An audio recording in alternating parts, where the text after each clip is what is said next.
But let's go on and get into the first episode, A Taste of Vegas Part 1. So essentially, they open up the show and they're introducing the new setting.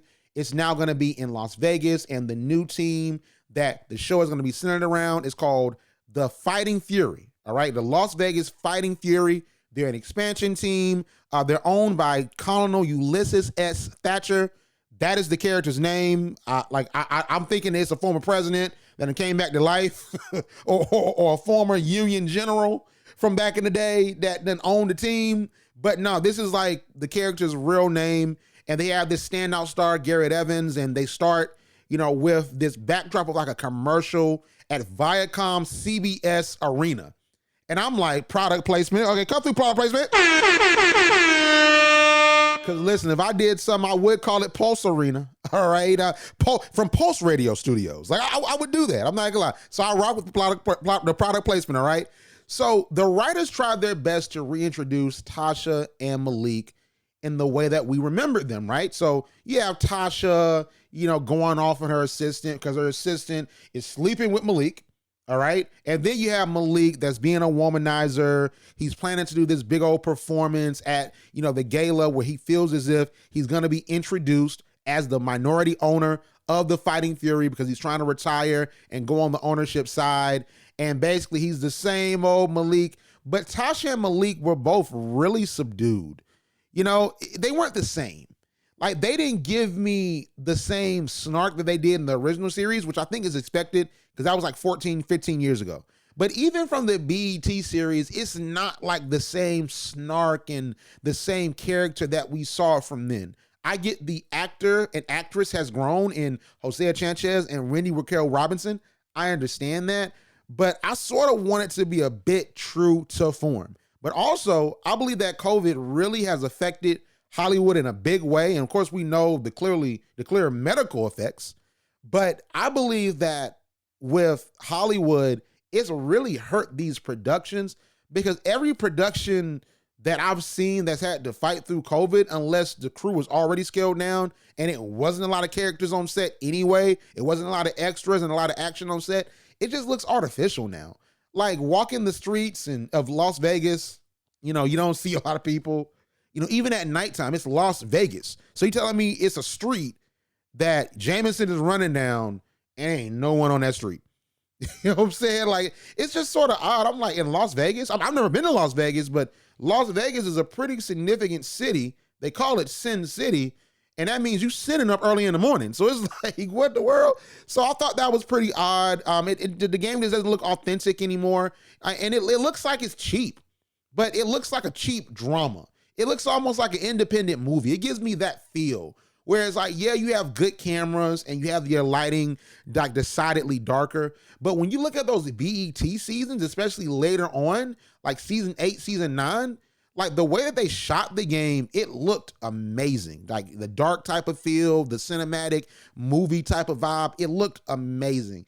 This one is HD, it's given 4K, but it's not given that you're using the quality of the camera in the right way, all right? So you have this new character that I thought was the replacement of TT, right? So you have this new character, Caleb, all right? So Caleb is Malik's former college roommate that was killed in a car accident. All right, you heard me correctly. Caleb is Malik's former college roommate that was on the football team with him, that was killed in a car accident that Malik survived. And he's now on the show. He's basically Malik's conscience, all right? And also, he smokes weed with Malik, and no one makes reference to him. No one looks at Malik like he's crazy. Caleb's just there, and he's having whole conversations with Caleb and smoking a blunt with Caleb. And it's like, is this the new TT? Is this his plug? Is Malik now? First he was, he was a drunk. Now is he like a drug addict? What is going on with Malik? And now he wants to own a football team. It was very odd, and I was like, okay, if this is centered around Malik and Tasha, I need to see TT. I need to see TT, and I need to hear his wit. I need to hear his sarcasm. I need to hear that. But Caleb being there just was sort of odd because they didn't really flesh out that storyline till later on in episode 2. Because even at the end of the show, you have Malik get arrested, and then Caleb hops out the car and runs away, And it's not like, Malik is like, you're not real. Because if he's a ghost, you would think he would like disappear. So it was so weird. And then Malik, several points in time in these 2 episodes, was, I guess, smoking ghost weed. Very much so weird, all right? In the next scene, from this scene, we're introduced to the new main character. And I call this new main character, played by Adrian Ray, I call her Brittany Barnett Davis Pitts. This is Brittany Pitts, y'all. So shout out to Adrian Ray. I like her as an actress. And if I'm saying her name wrong, I apologize. But I love her as an actress. I love Ray as an actress. She was in Burning Sands. If you remember the scene where you had the woman that came in and she was supposed to like mess around with the pledgees. But then, Trevor and the girl, like Trevor had a girlfriend who was Imani Hakim, and they pretended like they were having sex. But then Ray and the girl that played that character in Burning Sands were talking about it at like a fast food restaurant, and Imani Hakim, her best friend, hear about it. Yeah, she was in Burning Sands. So that's where I first found out about it a few years ago. I think she's a serviceable actress. She's had other roles, and it's not her. But my thing with her, with Ray's character of Brittany, is this ain't Brittany. All right. Now, Brittany in the show is now in crippling debt. She owes $900,000 in debt because she went to college. If you watch the BET show, I don't think it's FAMU. Maybe it is, because Brittany wasn't going to college because Jason wasn't going for it, because Jason was not trying to pay for college. But then Chardonnay, because Chardonnay's a FAMU alum in the show, so Chardonnay made her want to go to FAMU and go to an HBCU. So I don't know if she did go and transferred. I don't know if she went to like a fancy school, got around her fancy friends, and they're balling, they're stunned, and she's trying to keep up with the Joneses. But they didn't specify that, all right? So she's with her friends, or they're stunned. They're talking about their college experience. One of her friends is getting married. A debt collector comes to her house and is about to repossess the condo and basically embarrass her. So she has this picture of her dad hanging on the wall, right? So the guy is a big fan of Jason Pitts. We did not see Jason Pitts this episode outside of that picture. She sees that the guy is a fan of Jason Pitts and bargains this authentic, one-of-a-kind picture of Jason catching the game-winning touchdown in the 2008 championship, hearkening back to season 2 of the show when they won and Derwin had got injured. He was with Janae at the time. And then they met in like the, Derwin and Melanie, they met in like the supermarket because she was with Jerome. Like it harkens back to that time of season 2. So they're trying to link it back and give you that nostalgia, but I just don't think it worked. So Brittany bargains with the debt collector to give him, the poster, and then like it gets an extra day to move out. So she moves out. She heads with her friend Raquel. All right, Raquel works at this club called Joint 31. Sorry, Joint 51. All right, works at this club called Joint 51. It's like a strip club too, I guess. I was sort of confusing too. And she's like a lounge singer / waiter that's trying to pay her dues. All right. So she goes up to Las Vegas. She meets Jamison Fields. He's a former college standout who went to jail for 3 years for allegedly sexually assaulting a 16-year-old white girl. And that was how they phrased it in the show. All right. So basically his chances at a pro career is over. And, he's working as a waiter as well at the Joint 51, as well as a male stripper. All right. So it was sort of, odd, how that worked out. But I actually think I'm going to like his character because Jameson is interesting. He has a different storyline of redemption that is a different play as of right now from the relationships that they drug 3 seasons with Derwin and Melanie, although we loved it. And then they tried to reprise it, with Blue and Kira. I think that his story of redemption and trying to come back from basically being canceled, and I think you're going to figure out that he took the rap because he didn't want to hurt the girl, or it was a big misunderstanding. Maybe he didn't know that the girl was 16, like something along those lines where it's a deeper story that can be unpacked. So Mr. Keller that wrote for the New York Post, I agree. I think that storyline is promising, but with Brittany, Ray is just not convincing as Brittany. She gives me more Melanie Barnett Davis, sort of the sass, the cluelessness, saying dumb stuff all the time, doing dumb stuff. It's giving med school in the first season instead of like Brittany, who was played brilliantly in that BET run by Caitlin Smith. Because of course Brittany's gonna grow throughout the years, and Brittany was younger with Jason and Kelly in the first run. She was like what 5 or 6 or 7 when it was over. I think that Caitlin Smith, she would have been the best to reprise her role as Brittany.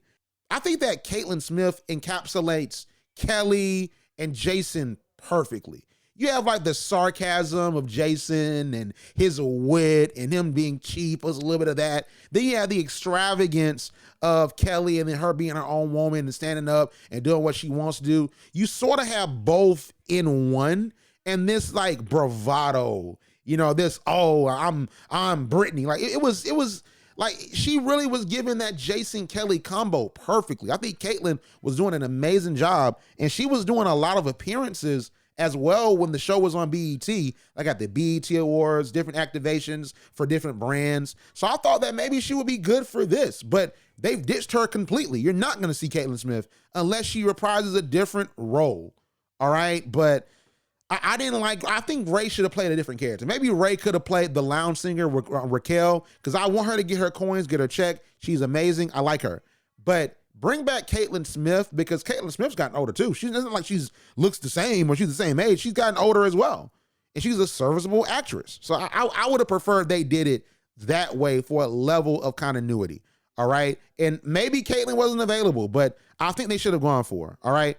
So Jameson and Brittany, now granted, I didn't say that they were not going to do the relationship saga.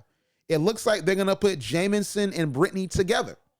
And they're going to talk, and they're probably going to get together, and it's going to be a conflict of interest because we saw that Tasha fired her previous assistant because her previous assistant was sleeping with Malik.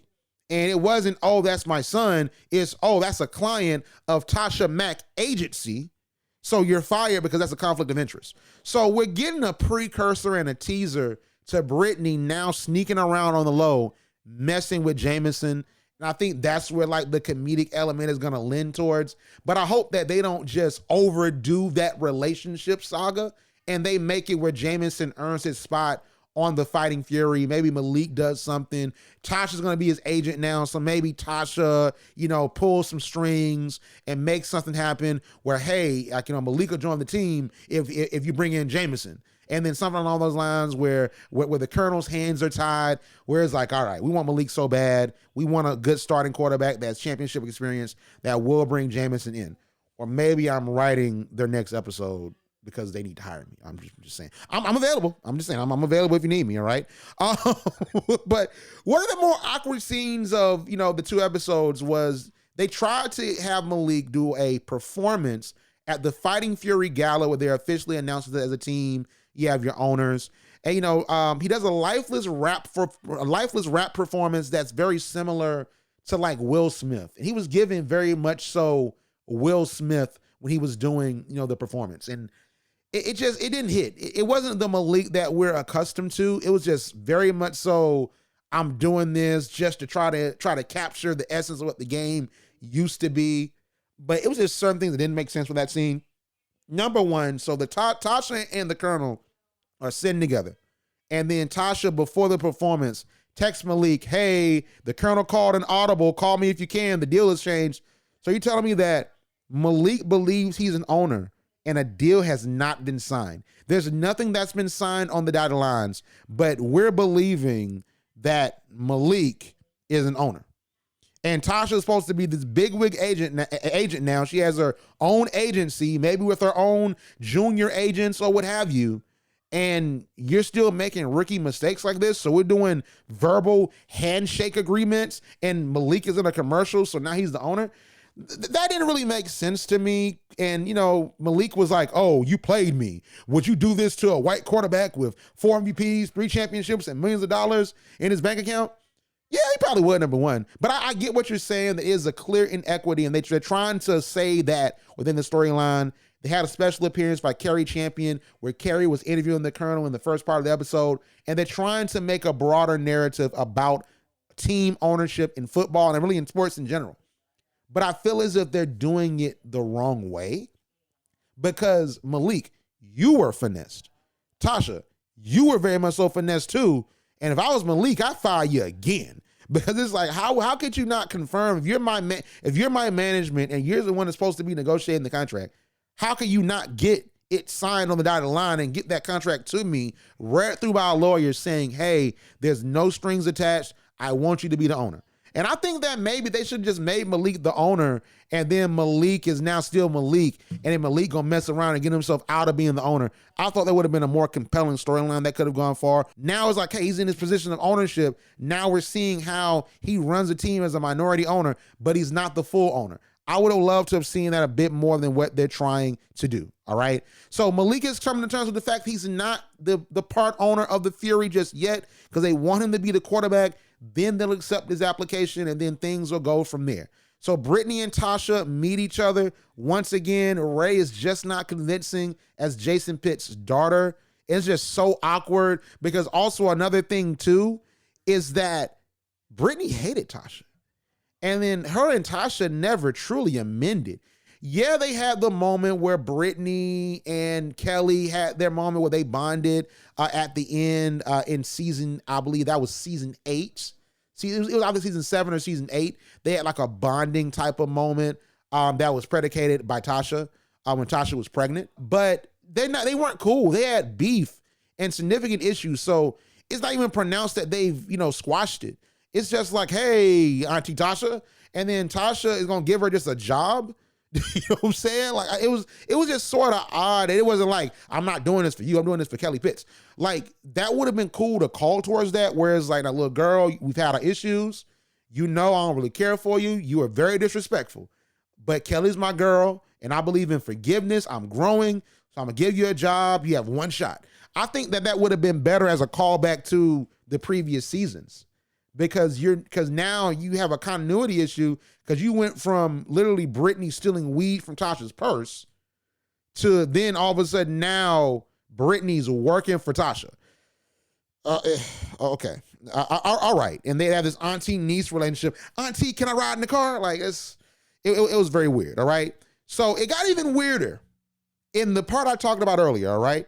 Where Caleb and Malik are in the car. And they're driving through Las Vegas, right? Through Sin City. And Malik is smoking a blunt. And a cop car gets behind them. And they stop Malik and Caleb. In the shots, Caleb is still there. And then it looks like, the cop is looking at Malik and Caleb saying, step out the car. Then Caleb takes off running. Malik said, hey, where you going? And then the cop handcuffs him. Doesn't make mention to who you talking to. Dude, what's wrong with you? You okay?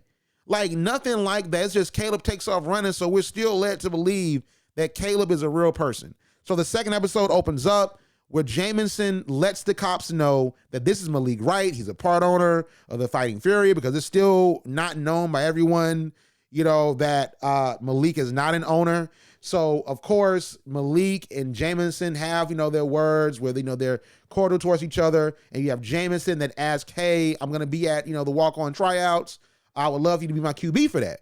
So Malik says, hey, I'm done with football, man, but I'll see you then. All right. And it sets up that Malik and Jameson are going to have that moment. So then from there, Brittany and Jameson have another exchange. That was sort of weird, where Brittany keeps sort of disrespecting him. She says something about Jameson doing some acrobatic technique to cure his nervousness and calls his mom weird, and his mom's dead. And I'm like, that's giving Brittany Pitts. Brittany would do something like that. All right. But I mean, it was just sort of odd, just the sequencing of it. And once again, I just think that Ray is not giving the best Brittany. She should have played another character, because she's not convincing as Brittany to me. So we fast forward to tryouts, and one of my favorite scenes from both the episodes was when you had Malik and Jameson. They were out there together, and you saw sort of a Malik to Jason, a Malik to Derwin type of connection with them. And let's also not mention the fact that one thing that was different in the BET show that you did not see in the sitcom CW version of the show in the original run is that on the BET show, we saw them play football. We saw Malik and Blue on the field. Like that, the Quan Kirkland saga that was based off of an on-field incident where we saw Quan Kirkland get hit and we saw what happened, right? So that was a big part of the BET series. So I do like they're going to show us a little bit of football here and there. And I'm pretty sure a Viacom CBS show that has, Sunday football as one of their staples of their programming, like I would assume that they would lean into that and shoot that well and have like a football show that leans towards that. And I think that it was beautiful, the music, and even just the backlash for the storyline that they were calling Jameson a rapist. You had like some white folks that were up there. They had this sign that said Jameson Fields is a rapist, and it sort of derailed him getting that shot, even though the Colonel saw that Malik was really liking throwing with Jameson, and that Jameson was like really good, and he still had his chops, still had his skills, because he was a top-ranked high school recruit. And then he was a great college athlete until he went down, for the statutory rape charge, So I thought that was interesting. It was an interesting, progression of the story. And then you could tell that Malik was sort of like not feeling it because he liked Jameson. He's like, you know what? If I have a wide receiver like Jameson, I might come back. I might come back if I have a receiver like Jameson. It gives me that Derwin type of thing. But you could tell that Malik, when the Colonel didn't pick him, you could tell that like Malik wasn't feeling. He was like, yeah, I'm ready to get out of Las Vegas. Let's go to another team. Let's do something else. Like, I'm not trying to be here. And then that's when we finally get the call back to knowing that Caleb, who's been there, who is all around Malik, is not real. And we find out that Caleb is actually dead, and that was Malik's college roommate. And I was like, what? Because I was preparing for the NBA update when I was first watching it, because it came out on Thursday. And I found out it was on right before the NBA update show that I do on Colorcast. Make sure to tap in with that if you're an NBA fan. And like, I guess I missed it until they went to the graveyard. And then you had Caleb, like, making Malik sing Happy Death Day to me. Happy Death Day to me. And I'm like, who's like, so this guy is disrespecting your dead friend. And it's like, no, you are the dead friend. I'm like, what? It is just still, it's so odd. Like, I understand you trying to tie it into CTE and other neurological disorders that football players can have as they get up, they get hit throughout their years and then they get up and they get older. And we see that they suffer through these mental issues and they got to smoke weed to cope and take medication to cope. And you also did that in the BET edition because Chardonnay wanted Jason to stop playing football, but Jason was addicted to it. Like, Chardonnay wanted Jason to stop and just continue on and just be this analyst, be retired, but Jason just didn't know life without playing football, and that caused a rift between him and Chardonnay in the BET series. So you did a similar version of it in the BET series, and you did it pretty well. I thought it was very convincing, one of the better storylines that came from the BET edition of the game.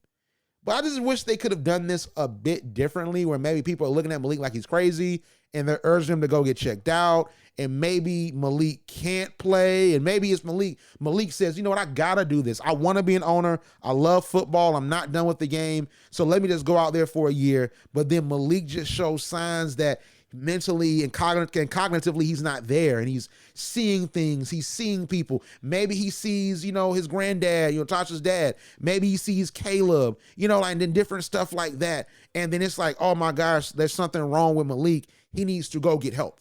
I think that maybe that would have been a better way to tell the story, because just having Caleb pop up and then not pop up was sort of weird, all right? But I will tell you, those two scenes with Randy Carroll Robinson and Hosea Chanchez, and Hosea and the actor that played Caleb were brilliant. All right, so I cannot knock the acting and the performing. It was really good, but it was just odd. And why was Malik smoking weed with a ghost? Someone answered this to me. Was the ghost weed real? Was he really just smoking a blunt and not passing it to anybody? Because that still doesn't make sense, because how did the cop smell the weed if he's smoking the weed with a ghost and Caleb ain't there? Is he dreaming? Are we going to wake up, he's just dreaming, and he's still in San Diego? Like, is that going to be how things end when the season's over? Because it's very much so odd, all right? So, and that scene was awkward, but the scene at the graveyard was awkward, but the performance wasn't, all right? So Jameson checks in with his parole officer. He's trying to try out for a team in Montreal, but the parole officer denies him that opportunity. Then, Malik is getting tested to see if there's something neurologically wrong with him, but he gets a clean bill of health, and he tries to say, hey, do you think I have CTE? And then, I guess the nurse was like, CTE is not diagnosable to postmortem. We can't diagnose CTE with you being a living, breathing person. but you have a clean bill of health. I can refer you to a therapist if need be. I will like if they did that angle again, but I don't think that they will. I think that Malik's just going to just go back and play, and maybe it sets up something happening to him later on. We'll see. I think that would be, a pretty good storyline if that were to happen. All right. So then Tasha comes through. All right. And Tasha checks in, with the parole officer for Jameson. And basically after what she saw at the tryouts is going to make a play for Jameson to now be her client for Tasha Mack agency. And you see that scene materialize when Tasha goes to the strip club, sees Jameson stripping, sort of messes with him, throwing dollars at him and all of that. And then Jameson sort of goes off saying, I don't need your sympathy. I don't need your pity. And then, Tasha Mack's like, hey, you're my client now. And then Jameson's excited because Tasha's like, yeah, I'm going to get you a tryout for a team. And it sets up that Jameson is probably going to be playing for the Fighting Fury because Tasha's going to find a way for him too.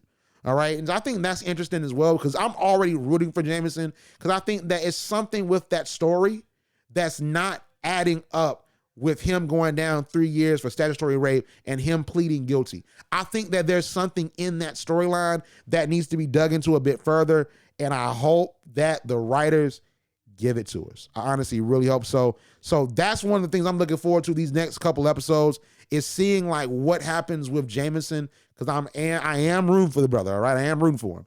But you have Brittany, she does like a party event planning type of vibe. She gets hired by Tasha. Garrett Evans gives her like a bottle of like some champagne or whatever, or like it was something like that. I got to look back at what that moment was. It was so much to digest. And then I guess Brittany sold it, and then Tasha checks her, and it's like, that was a gift of mine, and you're not to be selling stuff and doing stuff without my permission. And she's like, oh, I'm fired, right? And she's like, actually, no, you're not fired. I'm gonna give you another chance, and then that sets up that, listen, Brittany, you're paying off your student loans, you're making good money, you're paying off all your loans, and you're paying off your bills, and now hopefully the debt collectors will leave you alone, but don't mess this up. And now what's gonna be the mess up is that she's gonna fall for Jameson.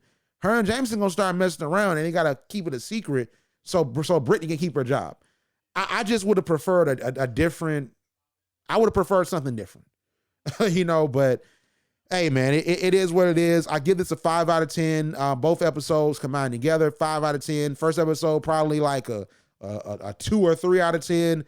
I would give the second episode, because we got more answers to the questions and they had strong performances, I would give that maybe, I say that the second episode was a 6. It wasn't a 7 because it was still sort of weird. And it was very awkward points where they're trying to sort of fill out the storyline and trying to sort of get the story rolling. And then maybe mid-season things will change. But that gets a 6 out of 10. So at 3 and 6, we're going to middle that thing out at 5. I will still be watching. I have Paramount Plus for a month. All right. And I have the ad tier. And I might upgrade to the no ad tier because those ads get on my nerves. But you got me. I'm here for the next month. I'm looking that, the final episode is going to premiere on Paramount Plus on January the 6th. So we're looking at, a good maybe 10, 12 weeks of episodes. And maybe it'll skip during Thanksgiving. It'll skip during Christmas. So we'll see that finale be on January the 6th, 2022. I'm here.